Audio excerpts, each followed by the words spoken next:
ఇప్పుడు మిమ్మల్ని కొన్ని పొడుపు కథలు అడగడానికి మన చిన్నారులు వస్తున్నారు. మీకు ఏదైనా సమాధానాలు తెలుసుంటే మీరు చెప్పొచ్చు. అందరికీ శుభ మధ్యాహ్నం. నా పేరు జయశ్రీ. నేను 5వ తరగతి చదువుతున్నాను. ముందుగా అందరికీ తెలుగు భాష దినోత్సవ శుభాకాంక్షలు. ఇప్పుడు మనం కొన్ని పొడుపు కథ ఆడుకుందామా? పచ్చటి దుప్పటి కప్పుకొని తీయటి పండు తింటుంది. ఏమిటది? అందరూ నన్ను తినటానికి కొనుక్కుంటారు, కానీ ఎవ్వరు నన్ను తినరు.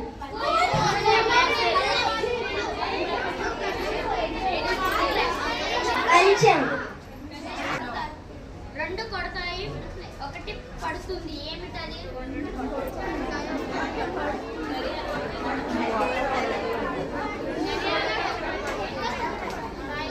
ఎండ, వాన, చలి. రెండు కొడతాయి, ఒకటి పడుతుంది. ఎండ, వాన, చలి.